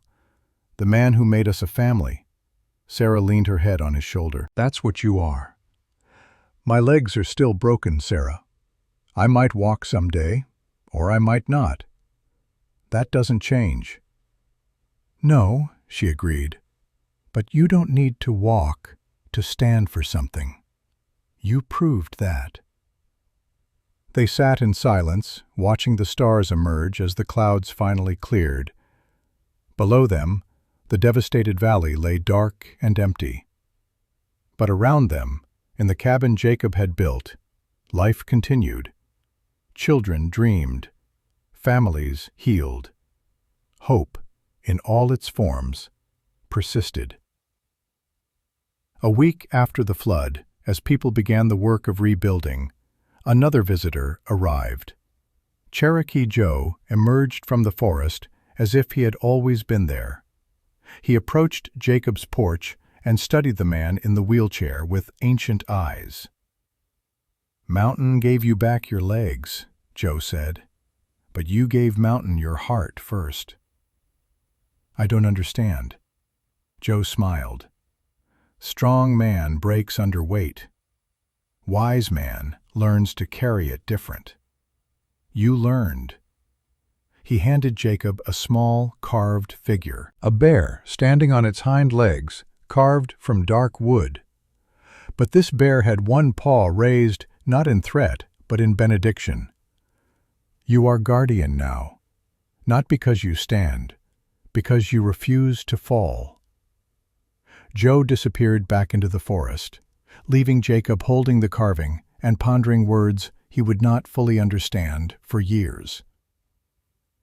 2 months later, winter had settled over the mountains, and the work of rebuilding had begun in earnest. Jacob's cabin remained the center of operations. From there, he coordinated reconstruction efforts across the entire valley. His organizational skills, honed by years of managing logging crews, proved invaluable. His knowledge of the terrain guided decisions about where to rebuild and how high. The early warning system he designed was elegant in its simplicity. Signal bells at key points throughout the mountains. Observers posted during rainy seasons. Clear protocols for evacuation. It was not perfect, but it would save lives. Jacob's workshop had expanded. He now employed 6 men full-time, teaching them the woodworking skills he had mastered. The business thrived. Orders came from as far away as Nashville and Atlanta for the furniture and carvings that bore the McKenna mark. Sarah had taken over the financial records not just for their household, but for the entire reconstruction effort. Her organizational skills and head for numbers made her indispensable. She was, in all but name, the treasurer of Timber Ridge's recovery. Hope grew fat and happy, doted on by an entire community that saw her as a symbol of survival. The baby who had been born during the flood. The child who represented the future they were all building together. And Jacob's legs? They had continued to improve, slowly, inconsistently, but undeniably. He could stand now, for short periods, leaning on a cane he had carved himself. He could take steps, awkward and painful, but real. His right leg had regained perhaps 60% of its function. His left was weaker, but no longer completely useless. He still used the wheelchair most of the time. It was faster and less exhausting. But the chair was now a choice, not a prison.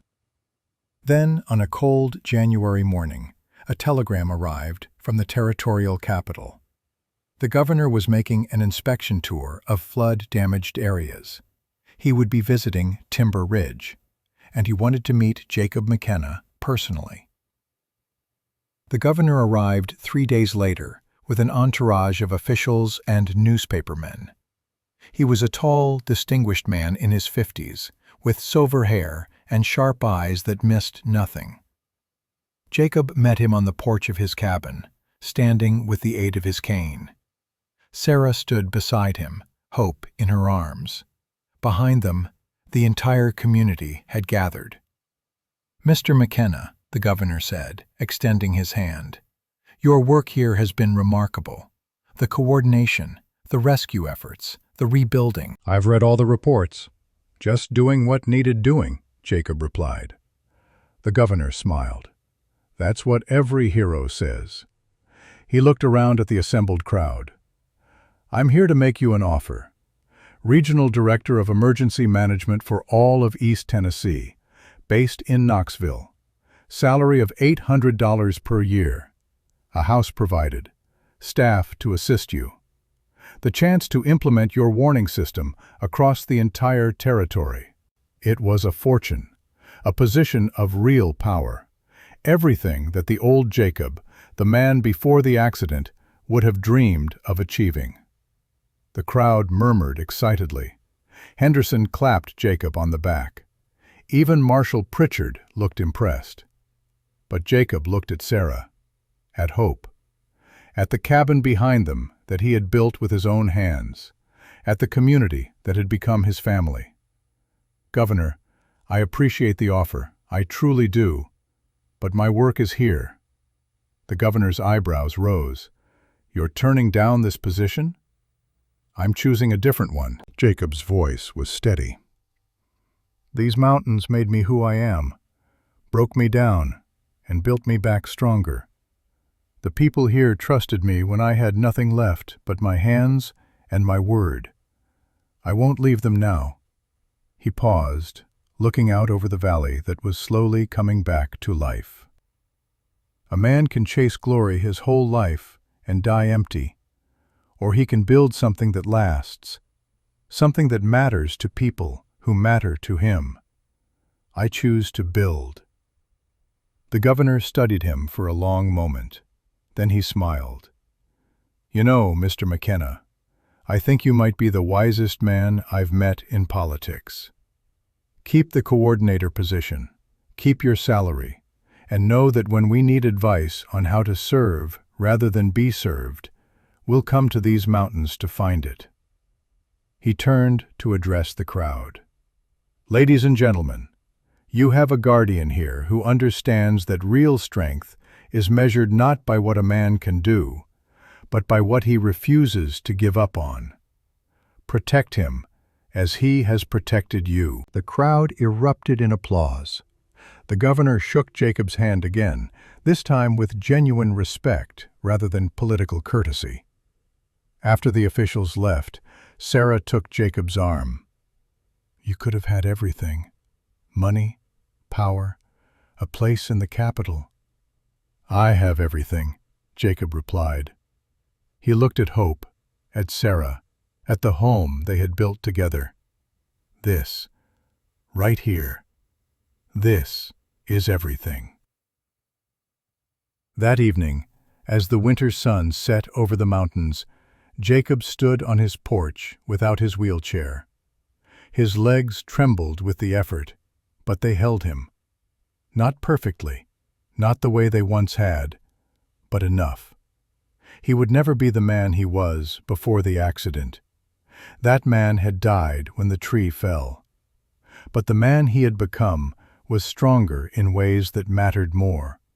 Wiser, kinder, tested by fire and water, and found worthy. "Real strength," Cherokee Joe had said, "is measured by who's still standing when you fall."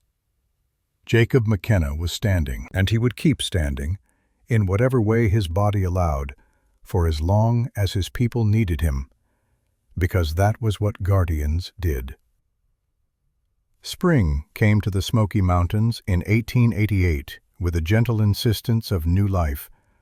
The snow melted from the high peaks, and the valley that had been scoured clean by the flood began to show hints of green. Wildflowers pushed through the mud. Saplings took root where ancient trees had fallen. The land, resilient as the people who lived on it, was healing. Jacob stood at the edge of his property, leaning on the cane he had carved from hickory wood. His right leg bore most of his weight. His left provided balance, but little more. After 6 months of daily effort, this was as good as it would get. He would never run again, never climb a tree with the ease of his youth, never be the man called Bear who could fell timber faster than any 2 men combined. But he could stand. He could walk short distances, and on mornings like this, when the air smelled of pine and possibility, that was enough.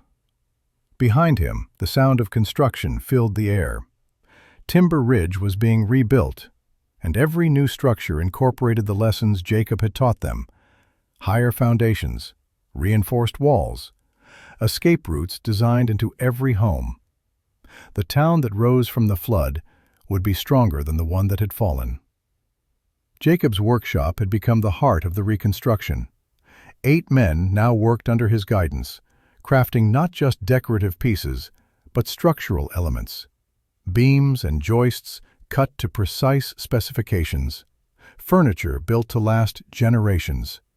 Every piece marked with the McKenna stamp, a guarantee of quality that had spread far beyond Tennessee. "Papa," a small voice called from the cabin porch. Jacob turned to see Hope toddling toward him, her chubby legs unsteady but determined. At 18 months old, she had inherited her mother's quick mind, and what Jacob liked to think was his own stubborn refusal to quit. She fell constantly while learning to walk, but got up every time without tears. Sarah followed behind, one hand resting on her swollen belly. 8 months pregnant with their second child, she moved with the careful grace of a woman who had done this before and knew what was coming. "Careful, sweetheart," Sarah called, as Hope reached Jacob. Jacob set his cane aside and knelt slowly, his legs protesting the movement. Hope crashed into his arms with all the subtlety of a small avalanche. He held her tight, breathing in the scent of milk and sunshine that clung to all small children. "What are you building today, Papa?" Hope asked, her words still baby-soft, but increasingly clear. "Houses for people who lost theirs in the big water." "Why they lose them?" "Because sometimes things break. But breaking isn't the end. We rebuild. We make things stronger." Hope considered this with the seriousness only a toddler could muster. "You was broke, Mama says, but you builded yourself stronger." Jacob met Sarah's eyes over Hope's head. His wife smiled, that private smile that held all the things they had survived together. "That's right, baby girl. I was broken. But I learned that the strongest parts of us aren't the parts that never break. They're the parts that break and heal and keep going anyway." Hope nodded as if this made perfect sense, then wiggled free to chase a butterfly that had landed nearby. "She's going to be a handful," Sarah said, settling beside Jacob with the care of someone whose back ached and feet swelled. "She already is." Jacob watched his daughter with undisguised affection. "Just like her mother. I was never that stubborn." "Sarah Coleman, you argued with a man twice your size while 8 months pregnant and won. You're exactly that stubborn." Sarah laughed, the sound rich and warm. "I suppose I am." They sat together in comfortable silence, watching Hope's explorations and listening to the sounds of the town coming back to life.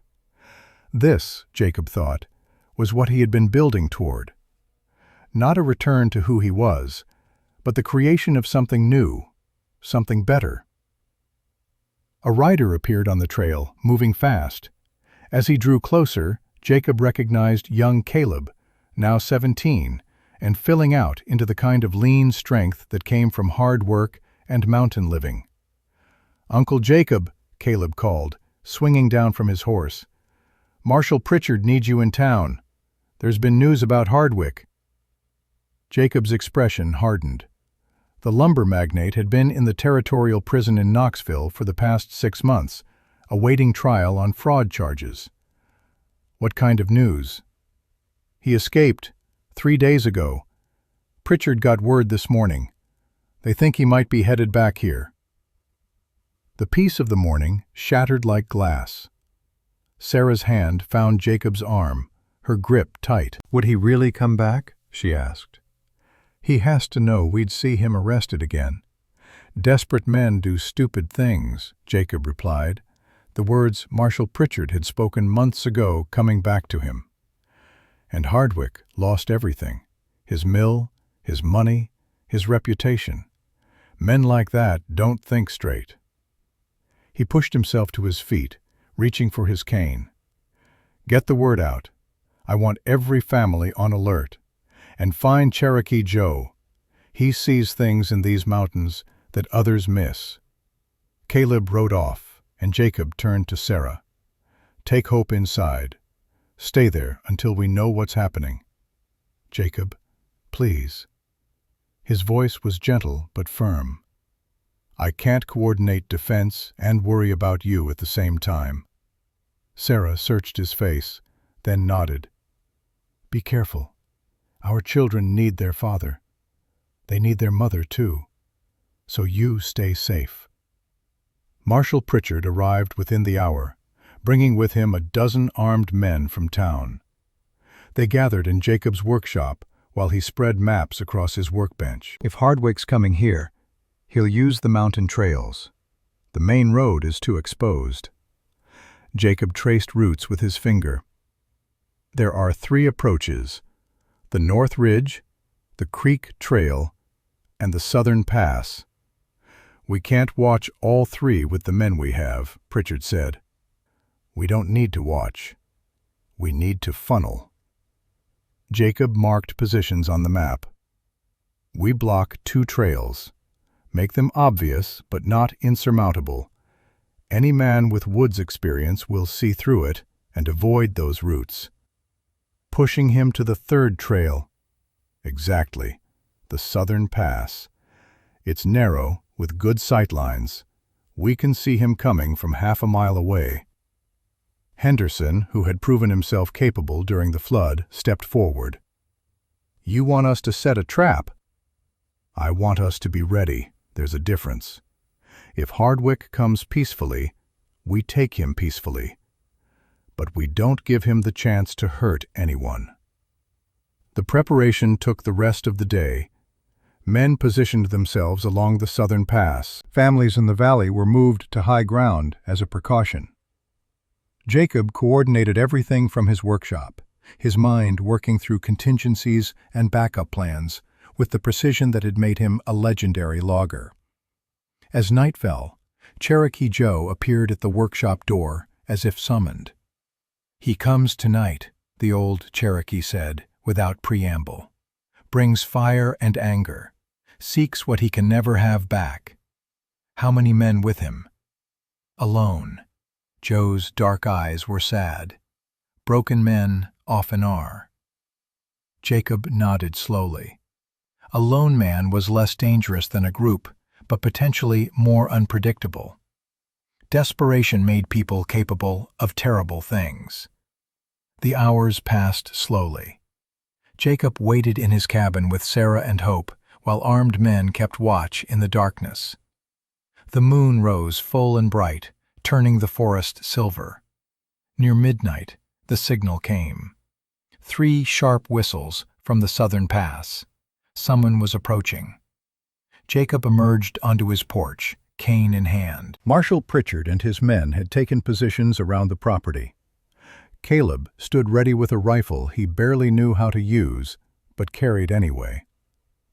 The figure that emerged from the tree line was barely recognizable as Silas Hardwick. The once prosperous lumber baron was gaunt and wild. His expensive clothes were torn and muddy.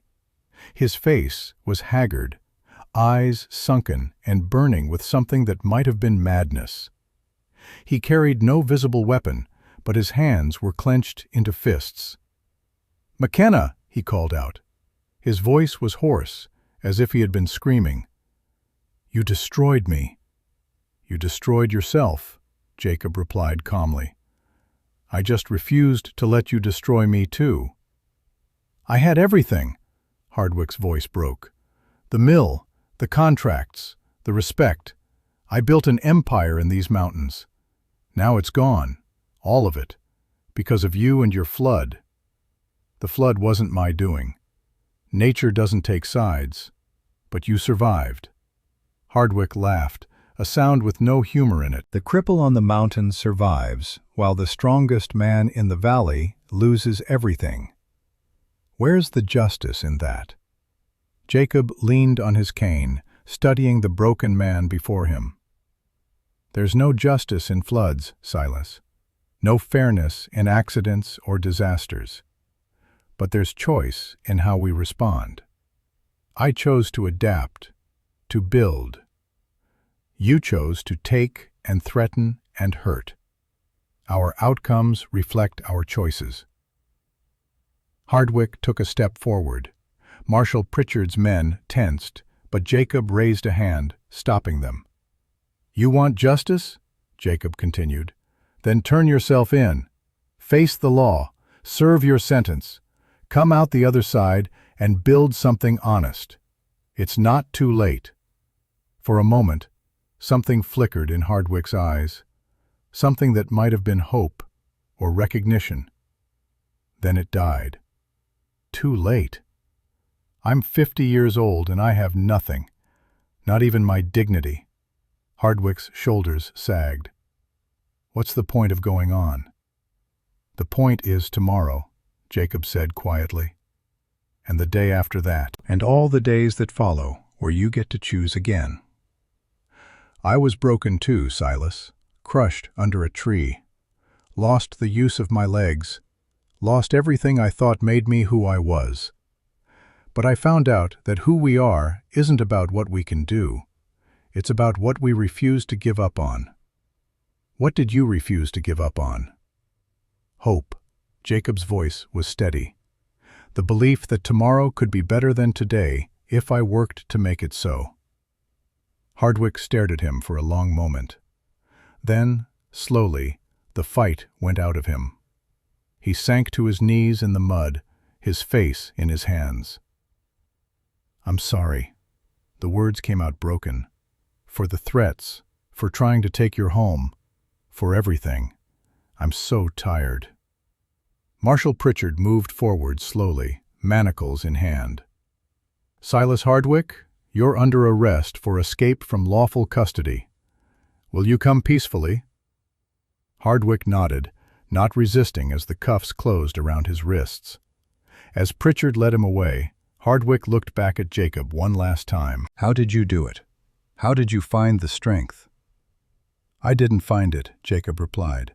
"I built it, one choice at a time, one day at a time, until the choices became habits and the habits became character." After they were gone, Sarah emerged from the cabin with Hope sleeping in her arms. She stood beside Jacob on the porch, looking out at the moonlit forest. "Do you think he'll make it?" she asked softly. "Do you think he'll find his way back?" "I don't know, but I hope so. Nobody is beyond redemption if they're willing to do the work." The next morning brought news from Knoxville. The territorial court had reviewed all the testimony gathered by the people of Timber Ridge. Hardwick would face trial not just for fraud, but for attempted arson, extortion, and a dozen other charges. The evidence was overwhelming. Justice, delayed by 6 months, would finally be served. But more importantly, the court had ruled that all debts owed to Hardwick's company were void due to illegal contract manipulation. 15 families were suddenly free of crushing loans. Land that had been in danger of seizure was secured to its rightful owners. The celebration in Timber Ridge lasted 3 days. There was music and dancing and more food than the recovering town could easily spare. But the joy was irrepressible. They had survived flood and threat and fear. They had held together when everything tried to tear them apart. On the 3rd night of celebration, as the music played and children ran wild in the firelight, Jacob sat with Sarah on the cabin porch. Hope was asleep inside. The new baby would arrive any day now. Dr. Marcus Henley had written again the week before. His letter contained the results of a medical study he had published about patients with spinal injuries. Jacob's case was featured, though his name was changed to protect privacy. The doctor's conclusion was simple. Physical recovery was important, but psychological recovery was essential. Patients who found purpose and community had better outcomes than those who focused solely on returning to their former physical state. The letter included an invitation. Would Jacob consider speaking at a medical conference in Pittsburgh? Sharing his story might help other patients understand that healing took many forms. "Are you going to accept?" Sarah asked, her hand finding his in the darkness. "Maybe. Someday, if it helps someone else." Jacob squeezed her fingers gently. "But not until after this baby comes. And not until spring planting is done. And not until the new church is built and the school is reopened and you found every excuse to stay home, because this is where you belong." Jacob smiled. That, too. They sat in silence, listening to the music and laughter floating up from the town below. The community they had helped save. The life they had built from nothing. The future that stretched ahead with all its uncertainty and promise. "I never thanked you," Jacob said suddenly. "For what?" "For seeing me when I couldn't see myself. For believing I was more than my broken body. for teaching me that strength isn't about standing on your own 2 feet. It's about knowing when to lean on others. Sarah leaned her head against his shoulder. We taught each other. I was broken too when we met, widowed and pregnant and terrified. You gave me a home, a purpose, a partnership. We built each other back. Maybe that's what family is. Not the people who stand with you when you're strong, but the people who help you stand when you're broken. Cherokee Joe's words from months ago came back to Jacob. The mountain gave you back your legs, but you gave the mountain your heart first. He understood now what the old man had meant. His legs had healed to some degree because he had stopped obsessing over them, had focused instead on what he could do rather than what he could not, had given himself to something larger than his own recovery, and in giving himself away, he had found himself again. The baby came 2 weeks later, another girl. They named her Grace, after the grace they had both received. The undeserved kindness of a second chance, the mercy of survival, the gift of a love neither had expected but both had earned. Jacob held Grace in the same workshop where he had once carved her sister's cradle. His hands, scarred from rope and wood and hard living, cradled her with infinite gentleness. Hope toddled over to peer at her new sister. "Baby," she announced with authority. "That's right, your baby sister. You have to help take care of her. I teach her to walk, like you teach me." Jacob's throat tightened. "Yes, sweetheart, you teach her to walk. Show her that falling down isn't failing. Getting up is what matters." Over the next months, the rhythm of their life became something close to contentment. The workshop prospered. The early warning system Jacob had designed was installed throughout the mountain region. His reputation as the man who had climbed a tower on broken legs spread far beyond Tennessee. People came from distant places to meet him. Some wanted to hear his story. Some wanted advice on their own struggles. Some just wanted to see if the legend was real. Jacob welcomed them all, shared his experience honestly, without embellishment, told them about the despair and the fear and the long climb back, told them that recovery wasn't a straight line, that some days he could barely stand and other days he walked without his cane, that the journey never really ended. But mostly, he told them about hope, not the blind optimism that denied pain, but the stubborn determination to keep moving forward, even when the path was unclear. On Hope's second birthday, the entire town gathered at the McKenna cabin for a celebration. The house Jacob had built for a broken man and a desperate woman now overflowed with family and friends and laughter. As the sun set and the stars emerged, Jacob stood on his porch watching the scene. Hope played with other children in the yard. Grace slept in Sarah's arms inside. Around them, the community they had saved continued its work of living and building and hoping. Marshal Pritchard approached, a cup of cider in each hand. He offered one to Jacob. "To the guardian of the mountain," Pritchard said, raising his cup. "Just a man doing what needed doing." That's what every hero says. Pritchard's expression was serious. "You know what I realized watching you these past 2 years? Strength isn't the ability to do great things when you're whole. It's the refusal to quit when you're broken. You taught us all that." Jacob thought about the man he had been, the legendary logger called Bear, the strongest in the territory, the man who had believed his worth was measured by what his body could accomplish.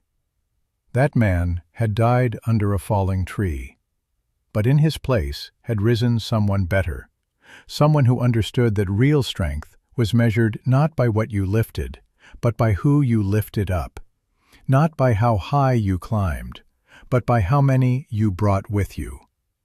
Real strength is measured by who's still standing when you fall, Cherokee Joe had said. Jacob McKenna was standing, not perfectly, not the way he once had, but standing nonetheless. And all around him stood the people he had refused to let fall, the community he had saved and that had saved him in return, the family he had built from broken pieces, the legacy that would outlast any amount of physical strength. As the last light faded from the sky and the first stars emerged, Sarah stepped onto the porch. She carried Grace in one arm and took Jacob's hand with her other. "What are you thinking about?" she asked. Everything. Nothing. How lucky I am. Jacob looked at his family, his friends, his home. 6 years ago, I was the strongest man in these mountains, and I thought I had everything. I was wrong. I had nothing that mattered. Now I'm half crippled and barely able to walk, and I have everything that does. You climbed that tower to save them, Sarah said softly, nodding toward the town below. But you know what I think? They saved you first. Jacob pulled her close, careful of the baby between them. Maybe we all saved each other. That night, after everyone had gone home and the children were asleep, Jacob made his evening inspection of the property. He moved slowly with his cane, checking that fires were banked and doors were secured, and all was well. At the edge of the clearing he paused. From here he could see the valley stretching away in moonlight. New homes dotted the landscape where old ones had fallen. Fields were cleared and ready for spring planting. The creek ran clear and peaceful in its new channel. Everything had changed. Everything had been rebuilt. Not to what it was, but to what it could be. Just like him. Jacob McKenna turned back toward his cabin, toward his wife and daughters, toward the life he had built from disaster and determination and the stubborn refusal to surrender. His legs were broken, they always would be to some degree, but the man who walked on them was stronger than the man who had run, because now he knew what mattered. And what mattered was not the body that carried you through life, but the life you built despite the body's limitations. He had climbed that tower when everyone said it was impossible. He had saved his town when he could barely save himself. He had built a family and a business and a legacy that would outlast his bones. And if a tree fell on him again tomorrow, if disaster struck and everything was lost, he would do it all again. Would climb whatever tower needed climbing, would save whoever needed saving, would rebuild whatever needed rebuilding, because that was what guardians did, not because they were strong, but because they refused to be anything less than what their people needed them to be. The cabin door opened and Sarah's silhouette appeared, backlit by the warm glow inside. Coming to bed? In a minute. A shadow moved at the edge of the forest. Cherokee Joe stepped into the moonlight, looking older, more translucent, as if the mountains were calling him home. "Jacob," the old man said softly. "Joe, you came to say goodbye." "Not goodbye. See you when you climb your last mountain. I'll be waiting at the top." Joe touched the bear carving hanging from Jacob's belt. "You are guardian. You always were, even when you couldn't see it." Then Cherokee Joe turned and walked into the forest, not disappearing, just returning to where he belonged. Jacob watched until the trees swallowed him, then raised his hand in silent salute. "Thank you," he whispered. For everything, Jacob took one last look at the stars above and the valley below. Then he turned toward home, toward love, toward the tomorrow that he would build with his broken body and unbroken spirit. Some things, he had learned, were worth more than walking, worth more than strength or status or the person you used to be. They were worth everything. And he had found them all in the last place he expected. In a wheelchair. In a desperate marriage. In a flooded valley. In a tower he should never have been able to climb. In becoming less than he was, Jacob McKenna had become more than he ever imagined possible. And that, he thought, as he climbed the steps to his porch, was the only legacy that truly mattered. The legacy of refusing to fall, even when you could not stand, especially then.